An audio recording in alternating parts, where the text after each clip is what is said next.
चलिए ध्यान दीजिए यहाँ पर। हम लोग पिछले क्लास में आपको पीरियड नंबर कैसे निकालते हैं और ग्रुप नंबर कैसे निकालते हैं वो उसके बारे में हम लोग पढ़ रहे थे पढ़ाई। ठीक है, अब हम लोग का अगला टॉपिक इसमें आता है एटॉमिक रेडियस, परमाणु त्रिज्या, यानी हम लोग का पीरियोडिक प्रॉपर्टीज शुरू हो गया। ध्यान रखना है, अब हम लोग क्या शुरू हो गया, पीरियोडिक प्रॉपर्टीज शुरू हो गया। तो पीरियोडिक प्रॉपर्टीज में बहुत सारे टॉपिक हम लोग पढ़ेंगे, जिसमें आपका परमाणु त्रिज्या आएगा, आयनन ऊर्जा आएगा, नहीं विद्युत नात्मकता आएगा, नहीं इलेक्ट्रॉन लब्धि एंथैल्पी आएगा, बस में रहा है, जालक ऊर्जा आएगा, हाइड्रेशन ऊर्जा आएगा। तो बहुत सारे टॉपिक हैं जिनको हम लोग बारी बारी से पढ़ेंगे। ठीक है, उसी में पहला टॉपिक पीरियोडिक प्रॉपर्टीज में आपका पहला टॉपिक आता है परमाणु त्रिज्या, जिसको आप क्या बोलते हो, एटॉमिक रेडियस। ठीक है, अब एटॉमिक रेडियस के बारे में अगर देखा जाए तो एटॉमिक रेडियस के बारे में मोस्ट कॉमन अगर डेफिनेशन देखें, नहीं तो क्या होता है, इसे मतलब परमाणु को हम लोग क्या मानते हैं नॉर्मली, स्फेरिकल। नहीं, ये आपका जो परमाणु होता है ये जनरली हम लोग का स्फेरिकल होता है, और ये परमाणु का सेंटर। अब अगर त्रिज्या की बात की जाए, अगर त्रिज्या की बात करें तो हम लोग कहा जाता है क्या कि ये परमाणु के नाभिक के केंद्र से बाहरी कक्ष की दूरी, नहीं हम लोग बाहरी कक्ष ही बनाए हैं, ध्यान रखना है। हम यहाँ पे लिख दिए कि भाई क्या है,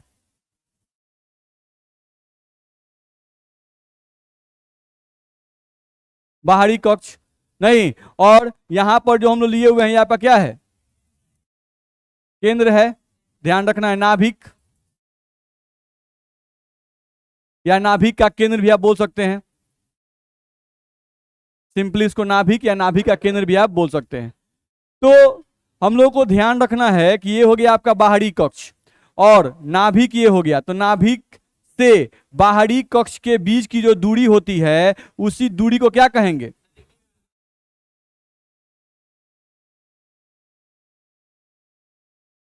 परमाणु त्रिज्या। बोले दिक्कत है इसमें? ठीक है, तो वही लिखा भी हुआ है, किसी भी परमाणु के नाभिक के केंद्र से बाहरी कक्ष की दूरी को ही परमाणु त्रिज्या कहते हैं। दिक्कत है? चलिए आगे बढ़ते हैं। देखो तो इसी बात को दूसरे तरीके से भी कहा जाता है, इसी बात को दूसरे तरीके से भी कहा जाता है। यहां से हम लोग ध्यान दें तो लिख रहा है किसी भी परमाणु के नाभिक के केंद्र से बाहरी कक्ष के उस बिंदु की दूरी जहां इलेक्ट्रॉन पाए जाने की संभावना अधिकतम होती है परमाणु त्रिज्या कहलाती है। नहीं समझते हैं इसका मतलब क्या हुआ? जैसे मान लो आपका ये नाभिक है नहीं, अब नाभिक के बाहर मान लो ये सब आपका कक्ष दिया हुआ है, तो ये कक्ष दिया हुआ है। अब हम लोग परमाणु संरचना पढ़ते समय तरंग यांत्रिकी मॉडल पढ़े थे। अब उसमें तरंग यांत्रिकी मॉडल में क्या बताया गया कि किसी भी परमाणु में सिर्फ कक्ष नहीं होता है, कक्ष के अंदर उपकक्ष होता है और उपकक्ष के अंदर कक्षक होता है। नहीं, और हम लोग ये नहीं कह सकते हैं, जैसे मान लो ये कक्ष है तो इस कक्ष को हम एक पतले लाइन से नहीं दिखा सकते हैं, ये पतले लाइन से दिखाना गलत है। नहीं, किसी भी कक्ष की अपनी कुछ मोटाई होगी। नहीं, तो मान लेते हैं बाहरी कक्ष कितनी मोटाई है। ठीक, अब इस कक्ष में इलेक्ट्रॉन यहां भी पाया जा सकता है, इलेक्ट्रॉन यहां भी पाया जा सकता है, इलेक्ट्रॉन यहां भी पाया जा सकता है। अब इन तीनों जगह पे हम मान लिए कि बाहरी कक्ष में इलेक्ट्रॉन पाए जाने की संभावना 3 जगह है, क्योंकि हम परमाणु संरचना में हाइजेनबर्ग का अनिश्चितता सिद्धांत भी पढ़े हैं। हम लोग को बताया गया है कि भाई किसी भी परमाणु के अंदर किसी भी कक्ष में इलेक्ट्रॉन के स्थान को तथा वेग को निश्चितता के साथ एक समय पर ज्ञात कर पाना संभव नहीं है, ये पढ़ाया गया है। तो अगर ये बाहरी कक्ष है तो बाहरी कक्ष में इलेक्ट्रॉन यहां भी पाया जा सकता है, यहां भी पाया जा सकता है, यहां भी पाया जा सकता है। तो हम लोग मान लिए कि यहां पर इसके पाए जाने की संभावना, पाए जाने की संभावना अधिकतम है। पाए जाने की संभावना क्या है भाई?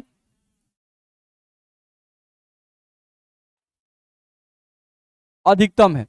इस जगह पर इलेक्ट्रॉन पाए जाने की संभावना अधिकतम है। तो अगर ये केस होगा तो इस केस में परमाणु त्रिज्या का परिभाषा हम क्या बोलेंगे कि भाई नाभिक के केंद्र से बाहरी कक्ष में उपस्थित वह स्थान, बाहरी कक्ष में उपस्थित वह स्थान जहां इलेक्ट्रॉन पाए जाने की संभावना अधिकतम हो, नहीं वो जो दूरी होगी उस दूरी को हम लोग क्या कहेंगे,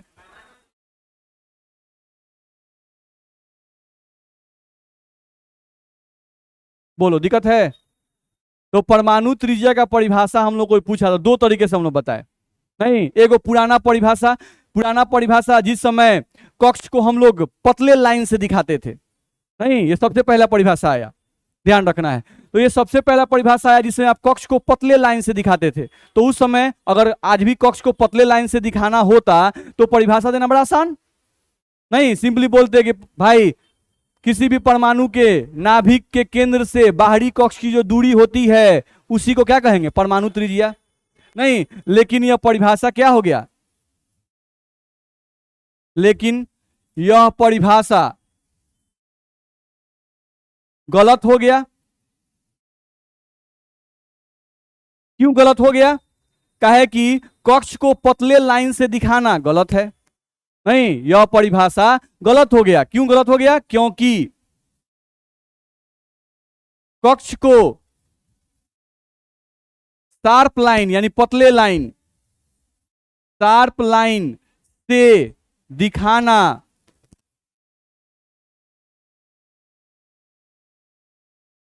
गलत है। नहीं, आगे चल के हम लोग को मालूम चला कि हर एक कक्ष जो होता है उस कक्ष का अपना कुछ मोटाई होता है। बात समझ में आ रहा है? तो अगर परमाणु त्रिज्या का हम ये परिभाषा देंगे तो क्या ये परिभाषा सही है? नहीं है। तब कुछ सुधार हुआ और सुधार करके ये परिभाषा दिया गया, ध्यान रखना है। तब ये परिभाषा जब दिया गया तो यहां पर हम लोग क्या कहा गया? नहीं कि भाई बाहरी कक्ष ले लीजिए, बाहरी कक्ष से अपना कुछ मोटाई होगा। नहीं, अब इस कक्ष में इलेक्ट्रॉन पाए जाने की संभावना पता कीजिए कहां पर अधिकतम है। नहीं, जहां पर इलेक्ट्रॉन पाए जाने की संभावना अधिकतम है, नहीं, वहां से नाभिक की दूरी ले लीजिए, नाभिक के केंद्र और वहां से इलेक्ट्रॉन की दूरी ले लीजिए, वही क्या बताएगा? परमाणु त्रिज्या बताएगा। बोलो दिक्कत है? ये हम लोग को बताया गया। लेकिन इस परिभाषा के आधार पर भी परमाणु त्रिज्या को ज्ञात कर पाना बड़ा मुश्किल है। नहीं, क्योंकि ये इलेक्ट्रॉन पाए जाने की अधिकतम संभावना है, ये निश्चित नहीं है। क्या है? ये संभावना है। नहीं, तो इस परिभाषा के आधार पर भी परमाणु त्रिज्या को एक्यूरेसी के साथ कैलकुलेट कर पाना पॉसिबल नहीं है, ध्यान रखना है। वही हम बोल रहे हैं कि इस परिभाषा के आधार पर भी, इस परिभाषा के आधार पर भी परमाणु त्रिज्या को एक्यूरेसी के साथ, परमाणु त्रिज्या को एक्यूरेसी के साथ निकाल पाना संभव नहीं है।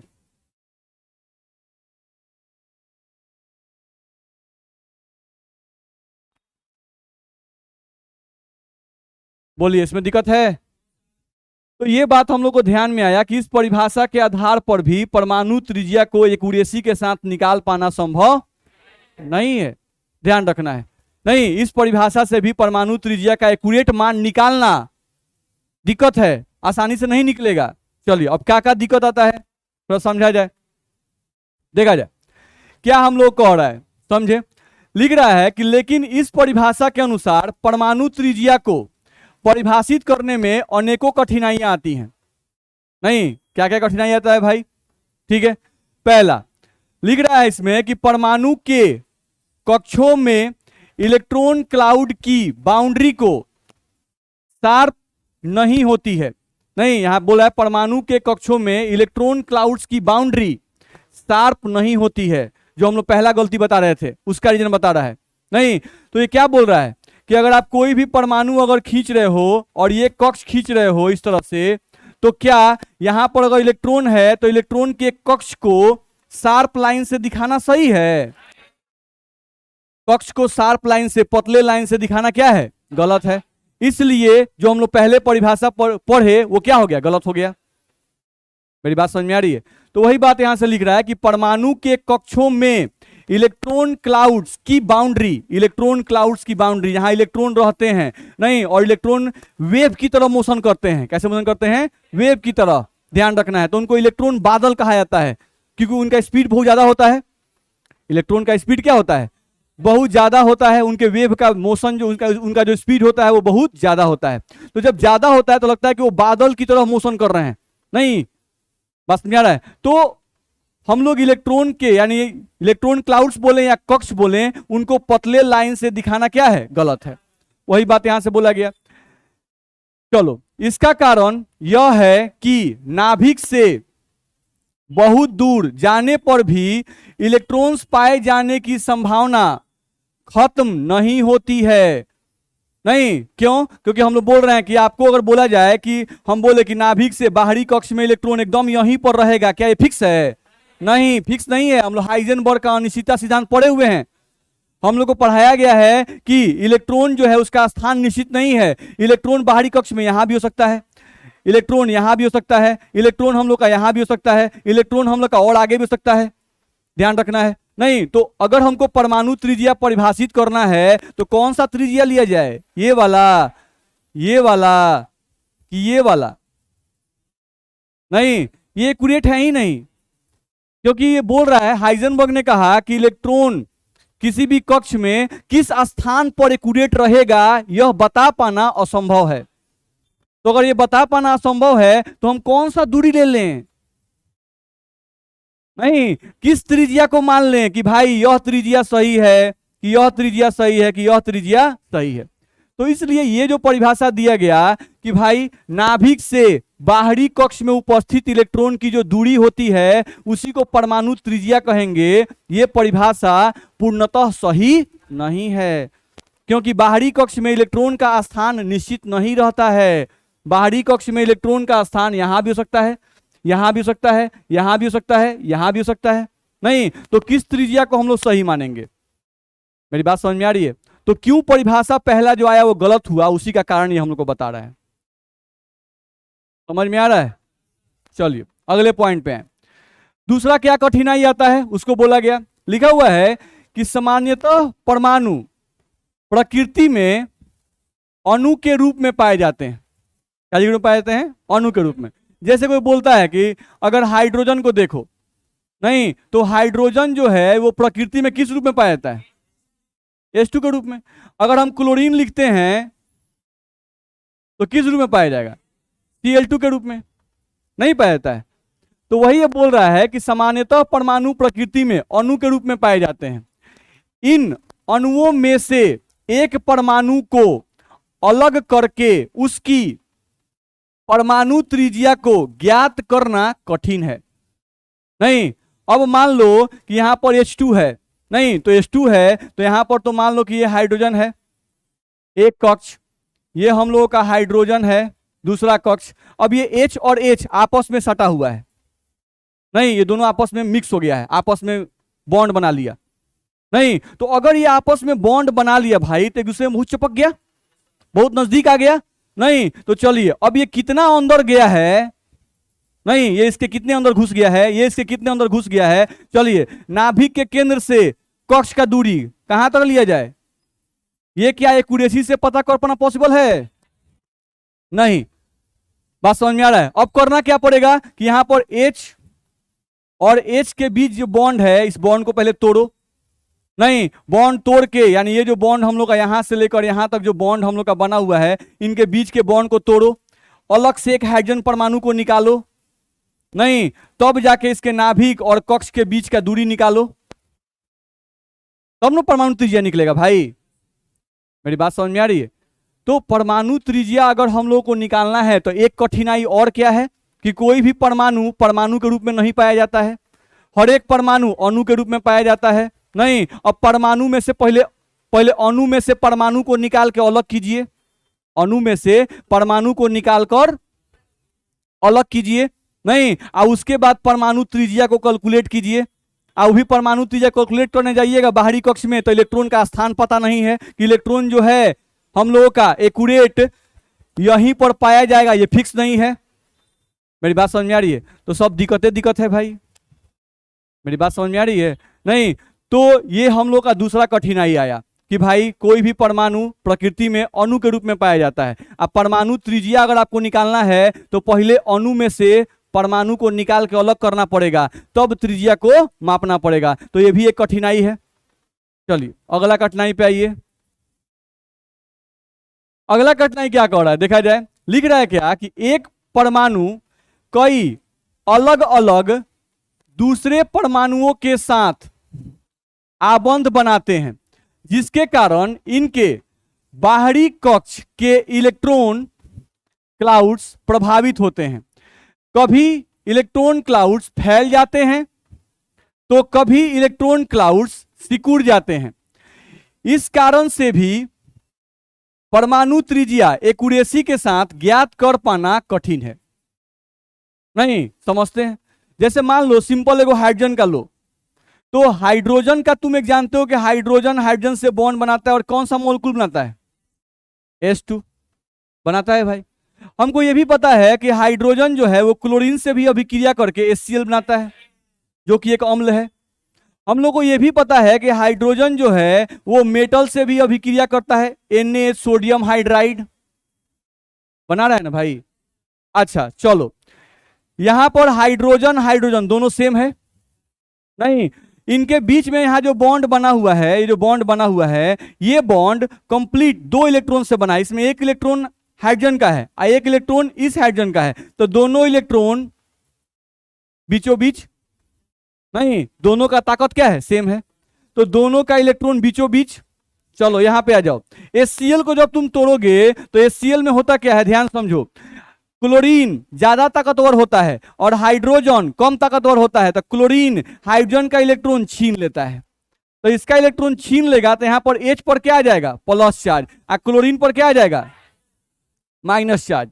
चलो यहां आ जाओ, ये हाइड्रोजन है यानी कि अधातु है, और यहां पर सोडियम है जो कि धातु है। तो हमको ये बताओ कि धातु तो इलेक्ट्रॉन देता है, ये क्या करता है? इलेक्ट्रॉन देता है। नहीं, तो अगर ये इलेक्ट्रॉन इसको देगा, ये अधातु है तो इलेक्ट्रॉन लेता है, तो ले लिया, तो H पर क्या आ गया? माइनस, Na पर क्या आ गया? प्लस। अब देखो H का 3 गो अवस्था आ गया। यहां पर H उदासीन है, यहां पर H क्या है? अच्छा, यहां पर H पर धन आवेश है नहीं, और यहां पर H पर तो एक एक गो परमाणु 3 अवस्था में पाया जा रहा है। जैसे आप ही का कोई पूछे कि आपका बिहेवियर, आपका कोई पूछता है कि आपका बिहेवियर, तो आपका बिहेवियर हर सिचुएशन में सेम नहीं रहता है। दोस्तों के साथ अलग सिचुएशन है, माताजी के साथ अलग सिचुएशन है, पिताजी के साथ अलग सिचुएशन है, कहीं आप फैल जाते हैं, कहीं सिकुड़ जाते हैं, नहीं होता है। तो परमाणु के साथ भी है, एक ही परमाणु अलग अलग परमाणुओं से अभिक्रिया करता है। नहीं, किसी परमाणु के साथ आप ज्यादा फ्रेंडली हैं, नहीं तो वहां पर रिलैक्स हैं। किसी परमाणु के साथ आप और ज्यादा फ्रेंडली हैं तो वहां पूरा फैले हुए हैं।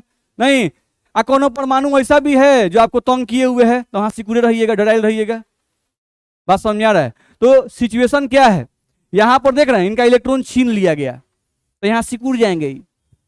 नहीं, यहां पर इनको इलेक्ट्रॉन मिल रहा है तो ये फैल जाएंगे।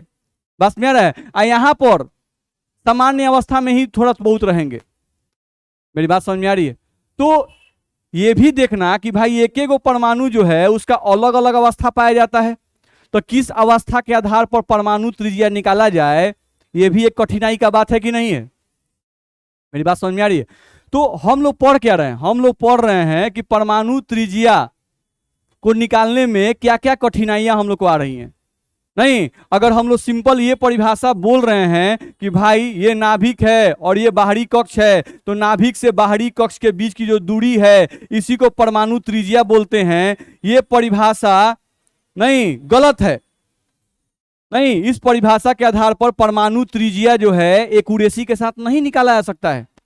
तो उसमें क्या क्या दिक्कतें आ रही हैं वही हमको बता रहा है। नहीं, अब ये ऑर्बिट मान लो हाइड्रोजन है, तो ये ऑर्बिट हमेशा इतना ही पर रहेगा, क्या गारंटी है? नहीं, कभी ये सिकुड़ भी सकता है, कभी ये फैल भी सकता है। नहीं, ऐसा हो सकता है कि नहीं हो सकता है? तो उस केस में परमाणु का त्रिज्या जो है निकाल पाना आसान नहीं है। मेरी बात समझ में आ रही है? तो ये हम लोग को बताया गया। अगले पॉइंट पे आ जाइए।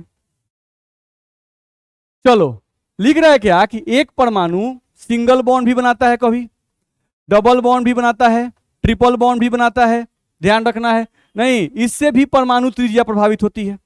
नहीं, जैसे कार्बन का बात कर लो, कार्बन कार्बन में सिंगल बॉन्ड भी बनता है जिसको आप अल्केन कहते हो, कार्बन कार्बन में डबल बॉन्ड भी बनता है जिसको आप अल्कीन कहते हो, और कार्बन कार्बन में जिसको आप अल्काइन कहते हो। अब सोचने वाला ये बात है कि हम लोग जब सिंगल बॉन्ड बनाते हैं भाई, तो सिंगल बॉन्ड बनाने का तरीका होता है जो आप केमिकल बॉन्डिंग में पढ़ेंगे। जैसे ये परमाणु है, मेरा एक हाथ, और ये एक परमाणु है, दूसरा हाथ। अब सिंगल बॉन्ड, ये बन गया सिंगल बॉन्ड, बस मेरा ये हुआ सिंगल बॉन्ड। अब डबल बॉन्ड बनाना है तो ये दोनों अंगूठा, इस दोनों अंगूठा को सटाना है, और ऐसे नहीं, नजदीक आना पड़ेगा पूरा ऐसे, यानी इसको ऐसे चिपकना है तो इनको बहुत नजदीक आना पड़ेगा ना, परमाणु को बहुत नजदीक आना। ये सिंगल बॉन्ड बन गया तो परमाणुओं के बीच में दूरी देखो, दोनों हाथों के बीच दूरी क्या है, ज्यादा है। अब अंगूठा को सटाना है, सटाना कैसे है, पूरा ये चिपक जाना चाहिए ऐसे, नहीं तो अब बनेगा कौन, डबल बॉन्ड। अब ट्रिपल बॉन्ड, दोनों कानी उंगली दिख रहा है, इसको चिपकना है, नहीं तो और नजदीक। यानी मेरे कहने का मतलब, जब दो परमाणुओं के बीच में सिंगल बॉन्ड बनता है तो परमाणु दूर रहते हैं, डबल बॉन्ड और नजदीक आएंगे, ट्रिपल बॉन्ड और नजदीक आएंगे। मेरी बात समझ में आ रही है? तो जैसे जैसे बॉन्ड की संख्या बढ़ते जाती है, परमाणुओं के बीच का दूरी क्या होता है, घटते जाता है। तो यह एगो परेशानी है। नहीं, एक एगो परमाणु, अब कार्बन का किस केस में आप निकालिएगा, इस केस में परमाणु त्रिज्या, किस केस में परमाणु त्रिज्या, किस केस में परमाणु त्रिज्या, कुछ समझ में आया? नहीं, तो परमाणु त्रिज्या जो है उसमें कठिनाई है, ध्यान रखना है। लेकिन परमाणु त्रिज्या जानना भी जरूरी है, यानी एक परमाणु के आकार के बारे में जानना बहुत जरूरी है। अगर परमाणु के आकार के बारे में जानेंगे नहीं कि कौन सा परमाणु जो है छोटा है, कौन सा परमाणु जो है बड़ा है, तबे ना उसका हम लोग बहुत सारा रासायनिक गुण बता पाएंगे। नहीं, जैसे अगर परमाणु की बात करें तो हम लोग बोलते हैं कि नहीं, कि मान लो छोटा परमाणु है, ये छोटा परमाणु है, ये कोई बड़ा परमाणु है, आपको पता चल गया। नहीं, तभी ना आप कहते हैं कि भाई ये छोटा परमाणु है तो यहाँ नाभिक इलेक्ट्रॉन के बीच में आकर्षण बल ज्यादा होगा, ये बड़ा परमाणु है तो यहाँ नाभिक और इलेक्ट्रॉन के बीच में आकर्षण बल क्या होगा, कम होगा। ऐसा बोलते हैं कि नहीं बोलते हैं? तो ये आकार के बारे में पता रहेगा तबे ना डिटेल बता पाइएगा। नहीं, ये छोटा परमाणु है, यहाँ पे आकर्षण बल ज्यादा है तो इलेक्ट्रॉन जल्दी त्याग नहीं करेगा। नहीं, यहाँ पे बड़ा परमाणु है तो यहाँ पे आकर्षण बल क्या है, कम है, तो आकर्षण बल कम है तो इलेक्ट्रॉन जल्दी त्याग करेगा, करेगा, परेशानी है। तो ये रासायनिक अभिक्रिया में जल्दी भाग लेगा, ये रासायनिक अभिक्रिया में जल्दी भाग नहीं लेगा। तो धातुओं के या किसी भी तत्व के आकार के बारे में आपको जानकारी कब मिलेगा, जब आप परमाणु त्रिज्या के बारे में जानेंगे। नहीं, जिसका त्रिज्या छोटा उसका आकार छोटा, जिसका त्रिज्या बड़ा उसका आकार बड़ा। नहीं, तो परमाणुओं के गुणों के बारे में सही तरीके से पता करने के लिए उसके आकार के बारे में जानना जरूरी है। ठीक है, तो परमाणु त्रिज्या का हम लोग जो पहले परिभाषा पढ़े, अभी जो पढ़ रहे थे, वो परिभाषा क्या हो गया, गलत हो गया। उस परिभाषा में क्या क्या दिक्कतें आई, उन दिक्कतों को आप लोग समझे? किसी को परेशानी है बता दीजिएगा। नहीं, चलिए आगे बढ़ते हैं, अगले पॉइंट पे आइए। अब यहां से लिखा कि इन्हीं सभी कारणों से आगे चल के परमाणु त्रिज्या को परिभाषित करने का अलग तरीका अपनाया गया। नहीं, क्या किया गया, अलग तरीका अपनाया गया। परमाणु त्रिज्या का जो पहले वाला परिभाषा था वो तो गलत हो गया। काहे गलत हुआ, बहुत सारा कारण पढ़ लिए। नहीं, तो अब परमाणु त्रिज्या को परिभाषित करने का अब एक अलग तरीका अपनाया गया, नहीं, जो कि जल्दी गलत नहीं हो, ध्यान रखना है। ठीक है, तो अब क्या है उसको देखते हैं, देखा जाए। यहां लिखा भी हुआ है जो हम लोग अभी बात बोल रहे थे कि परमाणु त्रिज्या को परिभाषित करना आवश्यक है, यानी परमाणु त्रिज्या के बारे में पढ़ना आवश्यक है, जरूरी है। नहीं, तबे ना परमाणु का आकार के बारे में जानकारी मिलेगा। ठीक है, क्यों आवश्यक है, तो लिखा है क्योंकि एक परमाणु के बहुत सारे रासायनिक गुण तथा भौतिक गुण उसके आकार से प्रभावित होते हैं। परेशानी है? तो कोई पूछता है कि परमाणु त्रिज्या पढ़ना आवश्यक है कि नहीं है? है। काहे है? काहे कि परमाणुओं के बहुत सारे रासायनिक गुण और बहुत सारे भौतिक गुण के बारे में सही जानकारी प्राप्त करने के लिए नहीं, उसके आकार के बारे में जानना जरूरी है, ध्यान रखना है। ठीक है, चलो आगे बढ़े, दूसरे पॉइंट पे आ जाओ। यहां पर देखा जाए तो आवर्त सारणी में मुख्य रूप से क्या है, धातु और अधातु। नहीं, तो धातु और अधातु को ध्यान में रखते हुए परमाणु त्रिज्या को 3 भागों में बांटा गया। धातु और अधातु को ध्यान में रखते हुए परमाणु त्रिज्या को 3 भागों में बांटा गया। ठीक है, वही लिखा हुआ है। आवर्त सारणी में मुख्यतः धातु तथा अधातु पाए जाते हैं। इनके आधार पर ही परमाणु त्रिज्या को 3 भागों में वर्गीकृत किया गया है। ठीक है, अब कौन कौन से हैं उनको ध्यान रखना है। तो एक है कोवैलेंट रेडियस, जिसको सहभाजन त्रिज्या या सहसंयोजी त्रिज्या भी कहते हैं। एक आया वैन डर वाल रेडियस, जिसको वैन डर वाल त्रिज्या कहते हैं। और एक आया मेटालिक रेडियस, जिसको धात्विक त्रिज्या कहते हैं। ठीक है, समझो, हम लोगों को पीरियोडिक टेबल में बोला गया कि मुख्य रूप से क्या पाया जाता है,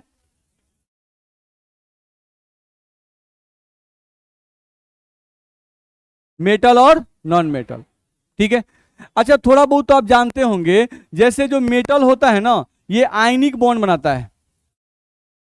थोड़ा बहुत आप जानते होंगे, डिटेल हम लोग केमिकल बॉन्डिंग में पढ़ेंगे, लेकिन आप थोड़ा बहुत तो जानते होंगे कि जो मेटल होता है वो कौन सा बॉन्ड बनाता है, आयनिक बॉन्ड बनाता है। और जो नॉन मेटल होता है ये सहभाजन आबंध बनाता है या सहसंयोजी आबंध। ठीक है, जैसे इस सब बारे में डिटेल हम लोग पढ़ेंगे, लेकिन आप 9th में थोड़ा बहुत भी पढ़े होंगे अगर, तो जानते होंगे। नहीं, अधातु और अधातु जो होते हैं वो इलेक्ट्रॉन का साझा करके आबंध बनाते हैं। नहीं, और जो धातु होते हैं वो जनरली आयनिक बॉन्ड बनाते हैं, यानी वो इलेक्ट्रॉन का त्याग करके आबंध बनाते हैं, ये साझा नहीं करते हैं। जनरली मेटल जो होते हैं वो इलेक्ट्रॉन का साझा नहीं करते हैं, शेयरिंग नहीं करते हैं। लेकिन जो नॉन मेटल होते हैं वो क्या करते हैं, आपस में इलेक्ट्रॉन का शेयरिंग करके तब बॉन्ड का फॉर्मेशन करते हैं। ठीक है, फिलहाल अभी इतना समझना है। चलो, तो यहां से अब हम लोग पढ़ रहे हैं परमाणु त्रिज्या कितने प्रकार का होता है। यहीं से परमाणु त्रिज्या शुरू हुआ, ध्यान रखना है। ये अब सही वाला हम लोग परिभाषा यहां से पढ़ना शुरू करेंगे। ठीक है, तो यहां से हम लोग को बताया गया कि परमाणु त्रिज्या जो है, नहीं, उसको 3 प्रकार में बांटा गया, सहभाजन त्रिज्या, वैन डर वाल त्रिज्या और धात्विक त्रिज्या। अब बारी बारी से सबको पढ़ते हैं, ध्यान रखना है। पहला है कोवैलेंट रेडियस, पढ़ते हैं कोवैलेंट रेडियस क्या दिया हुआ है, देखा जाए। अगर देखें हम लोग तो कोवैलेंट रेडियस, तो देखो अभी हम कुछ देर पहले बताए, समझो यहां से हम लोग देखा जाए तो हम लोग बोल रहे थे, अभी बोल रहे थे तुमको क्या, कि अधातु और अधातु के बीच में अगर कोई बॉन्ड बनता है तो ये बॉन्ड कैसा होगा, सहभाजन आबंध। सहभाजन आबंध कैसे बनता है, इलेक्ट्रॉन के साझा से बनता है।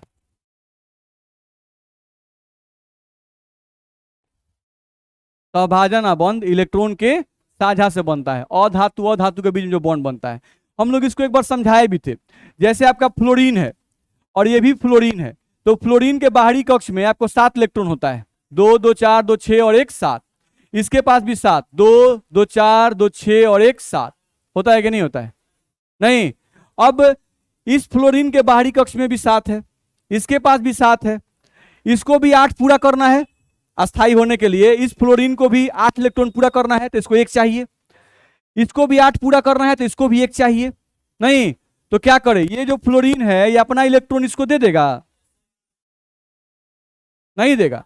ये क्या करेगा, शेयरिंग करेगा, साझा करेगा। ऐसे हम लोग घेर देते हैं, नहीं, यानी ये इलेक्ट्रॉन जो है, ये इलेक्ट्रॉन, नहीं, इस फ्लोरीन का इलेक्ट्रॉन अब इसके में भी गिना जाएगा, तो इसका 2 2 4 2 और 2 6 8 पूरा हो गया। अब ये वाला फ्लोरीन इसका मदद किया 8 पूरा करने के लिए, तो ये वाला फ्लोरीन भी अपने 1 इलेक्ट्रॉन का मदद करता है इसके लिए। तो अब इसका जो सर्किल खींचे, इसे भी 8 पूरा हो गया, 2 2 4 2 6 और 2 8। नहीं, यानी ये दोनों इलेक्ट्रॉन जो हैं वो इसके लिए भी गिने जाएंगे और ये दोनों इलेक्ट्रॉन इसके लिए भी गिने जाएंगे। समझ में आया? तो इस तरह से होगा क्या कि इसको जरूरत है तो ये इनका इलेक्ट्रॉन यूज कर लिया, इसको जरूरत है तो ये इनका इलेक्ट्रॉन यूज कर लिया, तो ये क्या किया, साझा कर लिया, शेयरिंग कर लिया। बस में आ रहा है? तो यहाँ पे फ्लोरीन और फ्लोरीन के बीच में जो बॉन्ड बना, इस बॉन्ड को हम लोग क्या कहेंगे, सहभाजन आबंध। ये फ्लोरीन क्या है, अधातु, और ये भी फ्लोरीन क्या है, अधातु। तो हम वही बता रहे थे कि अधातु और अधातु के बीच में जो बॉन्ड बनता है वो सहभाजन आबंध बनता है, यानी जनरली इलेक्ट्रॉन के साझा से बनता है। इतना में दिक्कत है? ठीक है। अब हमको देखना है, हम लोग पढ़ रहे हैं कौन सा रेडियस, कोवैलेंट रेडियस हम लोग को पढ़ाया जा रहा है। सहभाजन त्रिज्या किसे कहते हैं, समझो ध्यान से। सहभाजन त्रिज्या यानी कि कोवैलेंट रेडियस किसे कहेंगे, ये कहा गया नहीं। तो हम लोग क्या करना है, एक ऐसा अणु पकड़ना है, एक ऐसा अणु लेना है, परमाणु नहीं, एक ऐसा अणु लेना है जो दो समान परमाणुओं से बना हो, एक ऐसा अणु जो दो समान परमाणुओं से बना हो, नहीं, और जिनके बीच में सहभाजन आबंध उपस्थित हो, जिनके बीच में क्या उपस्थित हो, सहभाजन आबंध। नहीं, फिर से सुन लो मेरा बात, हम लोग क्या बोल रहे हैं, सहभाजन त्रिज्या हम लोग को परिभाषित करना है। तो हम लोग क्या कर रहे हैं, हम लोग बोल रहे हैं कि हम लोग को एक ऐसा अणु लेना है जिस अणु में दोनों परमाणु समान हो और उन दोनों परमाणुओं के बीच में कोवैलेंट बॉन्ड बना होना चाहिए। उन दोनों के बीच क्या बनना चाहिए, कोवैलेंट बॉन्ड। चलो, तो उसका एग्जांपल सामने दिख रहा है, F2। नहीं, तो ये परमाणु और ये परमाणु समान क्यों, अलग अलग समान है। इनके बीच जो बॉन्ड बना है वो सहभाजन आबंध है कि नहीं है? अच्छा, परमाणु गोल होता है कि चिपटा होता है? गोले होता है। नहीं, तो यहाँ पे परमाणु ही गोल है, मान लेते हैं कि ये गो फ्लोरीन है। नहीं, आप फिर यहाँ पर मान लिए कि एक और फ्लोरीन है, दोनों सटा हुआ है, इसका मतलब कि दोनों के बीच में यहाँ पे कोवैलेंट बॉन्ड प्रेजेंट है कि नहीं है? दिक्कत है? नहीं। चलो, अब इन दोनों के बीच में यहाँ पे ये भी फ्लोरीन है और ये भी फ्लोरीन है और दोनों के बीच में सहभाजन आबंध बना हुआ है, इन दोनों सटा हुआ है, ठीक है। अब इन दोनों परमाणुओं के नाभिकों के बीच का ये दूरी होगा d, नहीं, जिसको आप कहते हैं बॉन्ड लेंथ। क्या कहते हैं इसको? Bond length. ये बॉन्ड आपका बना, दो परमाणुओं के नाभिकों के बीच की दूरी क्या कहते हैं, बॉन्ड लेंथ या आबंध की लंबाई, या इसी को हम लोग कहते हैं इंटर न्यूक्लियर डिस्टेंस। क्या कहते हैं इसको? Inter nuclear distance. ध्यान रखना है, जिसको हम रिप्रेजेंट कौन से किए हैं, डी से। अब अगर हमको इस फ्लोरीन का, ये जो एक फ्लोरीन है, इसका त्रिज्या अगर निकालना है तो ये कह क्या रहा है कि अगर आर एफ, आर का मतलब त्रिज्या किसका, फ्लोरीन का, अगर आपको निकालना है तो आपको d/2 कर देना है। क्या कर देना है? d/2 कर देना है। यानी कि अगर आपको फ्लोरीन का त्रिज्या निकालना है तो जो बॉन्ड लेंथ है, नहीं, जो आबंध की लंबाई है, उस आबंध की लंबाई का आधा कर दीजिएगा तो आपको क्या निकल जाएगा, परमाणु त्रिज्या निकल जाएगा। मेरी बात समझ में आ रही है? और ये जो परमाणु त्रिज्या निकला, ये कौन सा त्रिज्या निकला, सहभाजन त्रिज्या। किसका? फ्लोरीन का। तो अगर कोई बोलता है कि सहभाजन त्रिज्या क्या है, नहीं, कोई बोलता है कि सहभाजन त्रिज्या क्या है, तो हम लोग क्या बोलेंगे, हम लोग यहां से बोलेंगे दो समान परमाणु, दो समान परमाणु जिनके बीच, दो समान परमाणु, ध्यान सुनना है, दो समान परमाणु जिनके बीच सहभाजन आबंध उपस्थित हो। क्या हम बोले? दो समान परमाणु जिनके बीच सहभाजन आबंध उपस्थित हो। उन दोनों परमाणुओं के नाभिकों के बीच की दूरी की आधी दूरी, उन दोनों परमाणुओं के नाभिकों के बीच की दूरी की आधी दूरी सहभाजन त्रिज्या कहलाती है। हम फिर से बोल रहे हैं, ध्यान समझो। क्या बोले? दो समान परमाणु जिनके बीच सहभाजन आबंध बना हो, यह बोलना जरूरी है क्योंकि आप क्या पढ़ेद कर रहे हैं, सहभाजन त्रिज्या।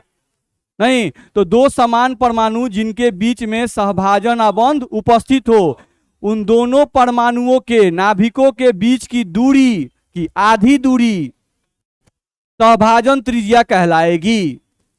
दिक्कत है? और यह सहभाजन त्रिज्या किसके लिए परिभाषित होगी? अधातुओं के लिए। क्यों? क्योंकि अधातु ही सहभाजन आबंध बनाते हैं। यह त्रिज्या धातुओं के लिए परिभाषित नहीं होगी। कुछ कुछ दिमाग में गया? तो यहां से देखा जाए तो हम जो बात बोल रहे थे उसी बात को यहां पे लिखे। अब इसको पढ़ते हैं कि वो चीज लिखा हुआ है कि नहीं।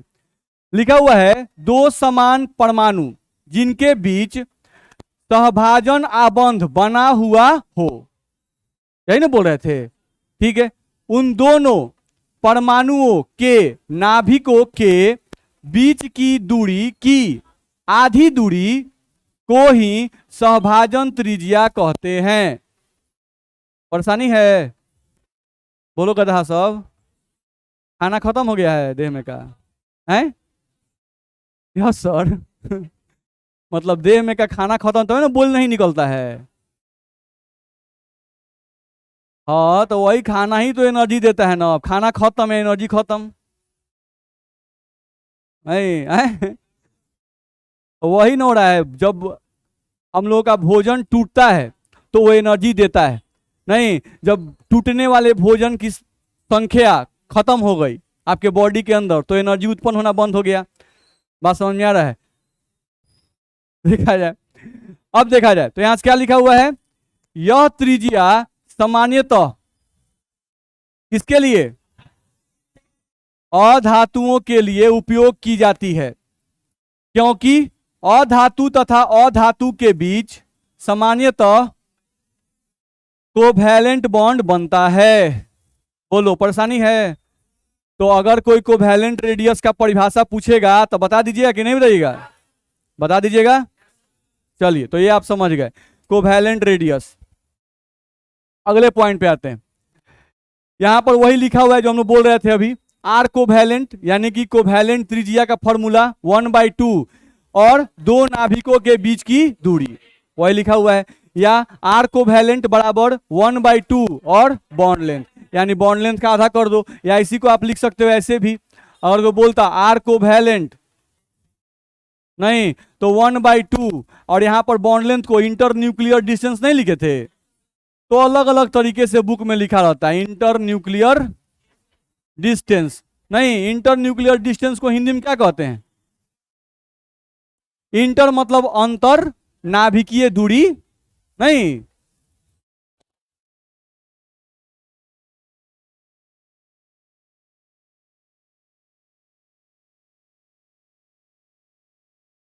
बोलिए इसमें परेशानी है? चलिए, अब इसी का अगर देखें तो हम लोग को एग्जाम्पल यहां पर दिया हुआ है, उस एग्जाम्पल को समझने की कोशिश कीजिए। देखा जाए, जैसे यहां दिया हुआ है एक्सपेरिमेंटल रिजल्ट है भाई, H2 है।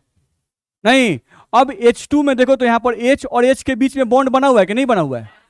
बना हुआ है, यानी कि ये हो गया, ये हो गया हाइड्रोजन के पास के एक कक्ष, और यहां पर भी देखो ये हाइड्रोजन जो सटा हुआ है, तो सटा हुआ यानी बॉन्ड बना हुआ है। नहीं, तो इन दोनों के नाभिकों के बीच का दूरी, नहीं, हम लोग को एक्सपेरिमेंटली मेजर करके बताया कितना है भाई, तो 74 पिकोमीटर। इनके बीच का दूरी कितना है? 74 पिकोमीटर। तो ये जो 74 पिकोमीटर है क्या है? Bond length. ये क्या है? Bond length. नहीं, ये आपका हाइड्रोजन, ये आपका हाइड्रोजन, इनके बीच का दूरी कितना दे दिया? 74 पिकोमीटर।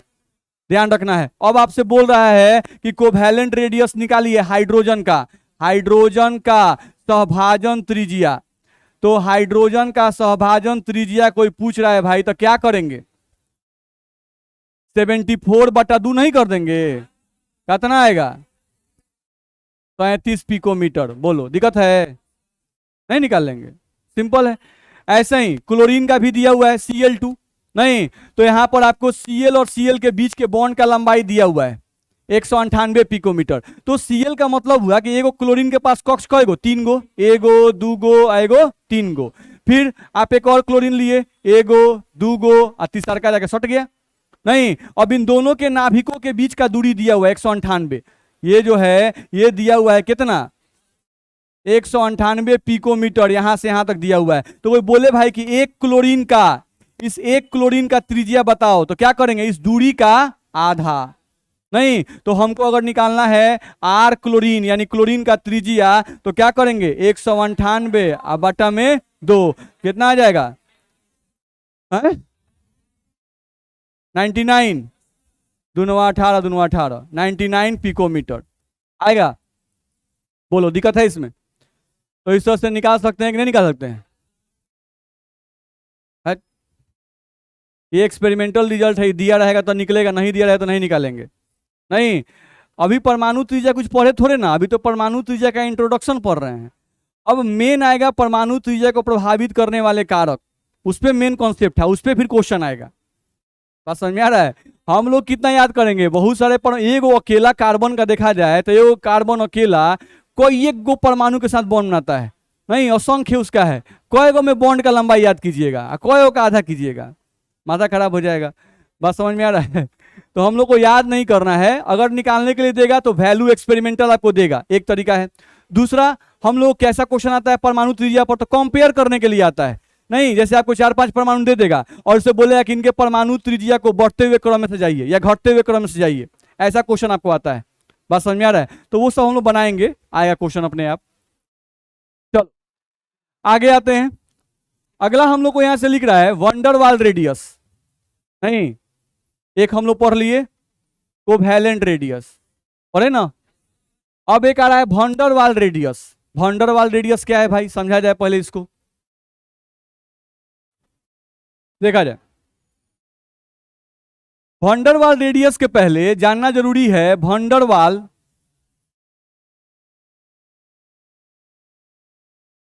फोर्स, ध्यान रखना है। सबसे पहले हम लोग को जानना जरूरी है वंडरवाल फोर्स, यानी हिंदी में लिखे तो ऐसे लिखा जाता है इसको वंडरवाल आकर्षण बल। वंडरवाल फोर्स का मतलब यहां पर जनरली हम लोग आकर्षण बल ले रहे हैं, अट्रैक्शन फोर्स। वंडरवाल आकर्षण बल क्या है भाई? वंडरवाल आकर्षण बल देखा जाए, सबसे पहला पॉइंट इस आकर्षण बल के बारे में, सबसे पहला पॉइंट, ये एक कमजोर प्रकृति का आकर्षण बल है।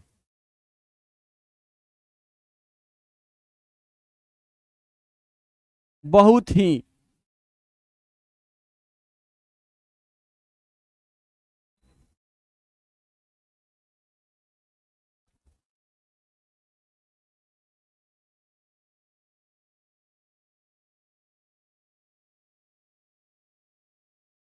समझिए, ये एक बहुत ही कमजोर प्रकृति का आकर्षण बल है। नहीं लोग बोलता है कि बहुत ही निहायत ही घटिया किस्म का आदमी है नहीं, तो ये भी आकर्षण बल बहुत ही कमजोर प्रकृति का है, नहीं ज्यादा मजबूत उजबूत है नहीं, ध्यान रखना है, ठीक है। तो ये कमजोर प्रकृति का आकर्षण बल है, ध्यान रखना है। वंडरवाल आकर्षण बल जो है ये दो पदार्थों के बीच में कब लगता है, तो दो पदार्थों के बीच में, ध्यान रखना है, दो पदार्थों के बीच में उनके भार के कारण जो उनके बीच में आकर्षण बल लगता है। नहीं, दो पदार्थ ले लिए तो उसका अपना कुछ मास होगा कि नहीं होगा, मास होगा। तो दो पदार्थों में उनके मास के कारण उनके बीच जो आकर्षण बल लगता है, नहीं वो वंडरवाल आकर्षण बल होता है। या दो पदार्थों के बीच में उनके पृष्ठ क्षेत्रफल के कारण, नहीं लंबाई चौड़ाई के कारण जो उनके बीच में आकर्षण बल लगता है, उस आकर्षण बल को भी वंडरवाल आकर्षण बल कहते हैं। यानी कि हम लोग ये बोलना चाहते हैं कि वंडरवाल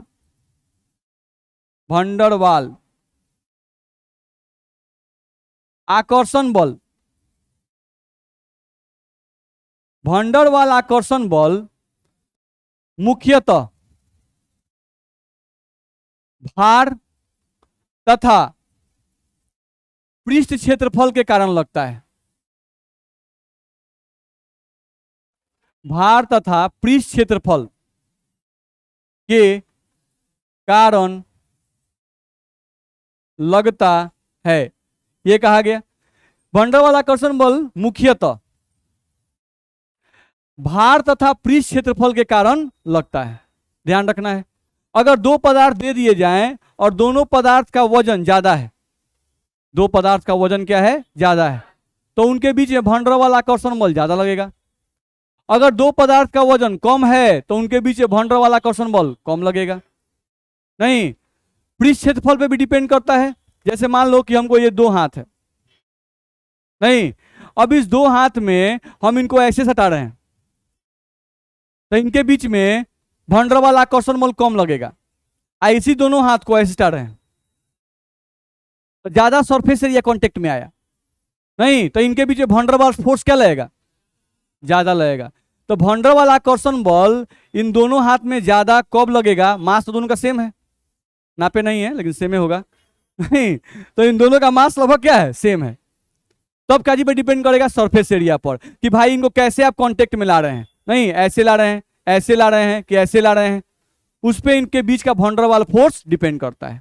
ठीक है, तो आप जानते हैं, अब मान लो कि दो सबस्टांस हम ले ले, मान लो कोई भी दो सबस्टांस, यही दो चीज ले लिए, बैटरी ही है, इन दोनों को हम यहाँ पे रख दिए, इसके पास कुछ मास है, इसके पास भी कुछ मास है, तो ये मास के कारण क्या हो रहा है, दोनों का सट गया, जौन जहां पर है तो वहीं पर है, नहीं आकर्षण बल लग रहा है, भीतरे भीतरे आकर्षण है, लेकिन उतना आकर्षण बल नहीं है कि दोनों सट जाए।